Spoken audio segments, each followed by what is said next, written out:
اهلا بيكم في حلقاتكم المفضله من الصياح مع عمر هلال في تمارين كريس بومستيد. اللي ما يعرفش انا ماشي على السبليت بتاعت كريس بومستيد اللي حضر بيها المستر اولمبيا 2022، وهي كانت ارنولد سبليت، والسبليت دي صعبه جدا.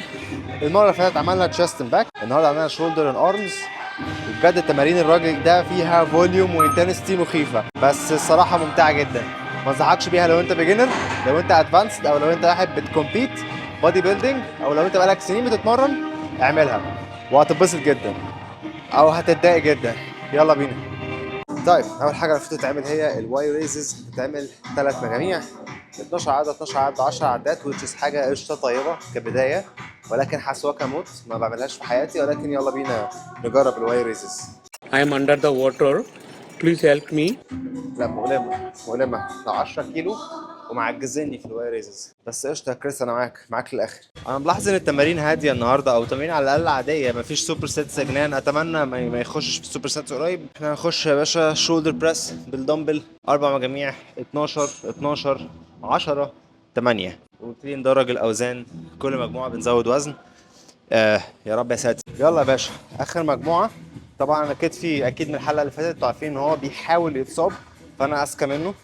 اخر مجموعه مش هعملها 8 عدات، هعملها 10 عدات بس، وهحاول بقى ايه اختار وزن ملائم يعني. يلا بينا. another one.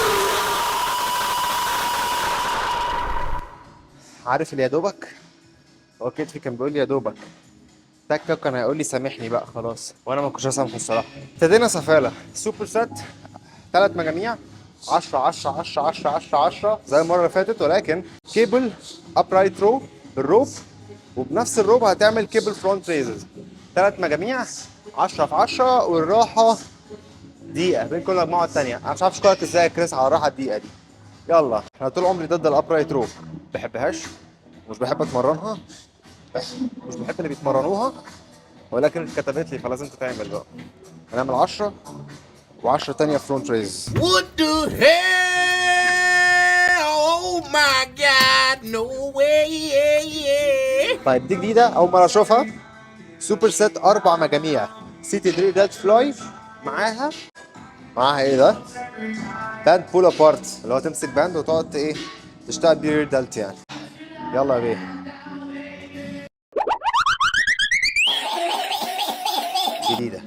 جديدة وحلوة. طيب ده اعتراف رسمي مني، أنا قطعت 3 أساتك عشان أعرف أتمرن التمرينة دي. هي الأساتك هي اللي رديئة ولا أنا اللي سوبرمان؟ وبكده نبقى خلصنا الكتف، بس فاضل الترايسبس والبايسبس. الترايسبس هو بادئ بأول حاجة سوبر سيت برضو 4 مجاميع برضو، مش عارف ليه. ال4 مجاميع دول هيبقوا ترايسبس اوفر هيد على الكيبل، وعلى طول ترايسبس اكستنشن بوش داون 10 10 10 10 10 10 زي كل مرة. طيب يا جماعة أنا ظلمت الراجل، هما طلعوا 3 مجاميع بس وروب برضو، مش عارف هو بيحب الروب جدا كريس بامستد. ليتس جو.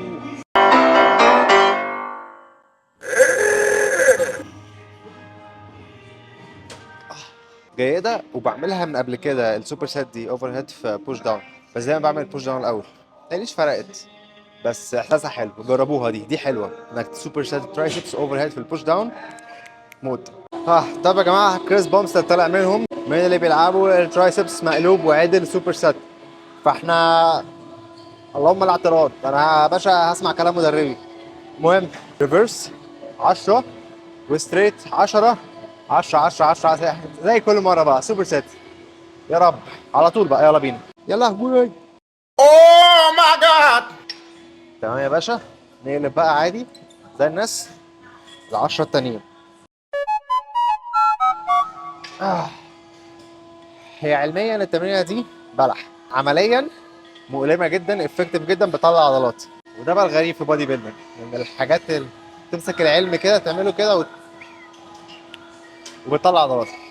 طيب انا مش عارف ليه الترايسبس 2 سوبر ساتس والبايسبس هي 1 سوبر سات عادي، 3 مجاميع برضو 10 10 10 10 10 10 بتعرضكم على الشاشه، ومعاها دمبل سيتد كيرل عادي جدا. ممكن يكون هو في الارم داي التاني في الاسبوع مزود بقى بايسبس وفاكس ترايسبس، الله اعلم. بس يلا بينا. انا مش هعمل كونسنتريت كيرلز، انا هعملها على الهورس هنا عادي، احط الكوعي قدامي نفس الافكت، لكن انا عمري عملت الكونسنتريت كيرلز دي، فمش مش هعملها حلو يعني. يلا بينا. Oh my god, bro. Oh, hell no. خلصنا بديلة الكونسنتريتد كيرلز، وهنخش يا باشا دلوقتي دمبل كيرلز عادية جدا بقى. Yes, I am growing stronger. Yes, yes, I am. دي مؤلمة وجيدة وجديدة وما جربتهاش قبل كده. ملعوبة. ويل بلايد والله. التمرينة خلصت. هل النوع ده من التمارين نقدر أي حد يتمرنه بأي ليفل؟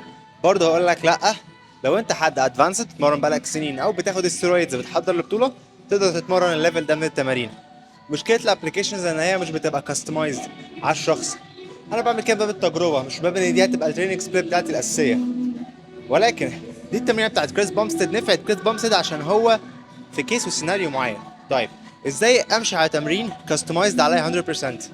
بشترك في ويتش فيتنس نيوتريشن، ابعت لنا على الرقم ده او الابلكيشن بتاع الصور، بنبعت لك على طول الديتيلز كلها. اول لما بتبتدي معانا بنبعت لك كاستمايزد ورك اوت بلان معموله عليك انت، ليك انت للليفل بتاعك، لعضلات جسمك، للسترينث بوينتس والويكس بوينتس اللي بتاعتك اللي عندك. وفي نفس الوقت كمان بنعمل لك دايت بلان كاستمايزد، سبلمنتس روتين لو انت عايز تاخد سبلمنتس او لو انت عايز تاخد سبلمنتس. عملنا ترانسفورميشنز كتير جدا، ولاد في النكست ليفل بروجرام وبنات في الليديز بروجرام، والحمد لله عاملين نتائج كويسه جدا مع كل الكلاينتس بتوعنا.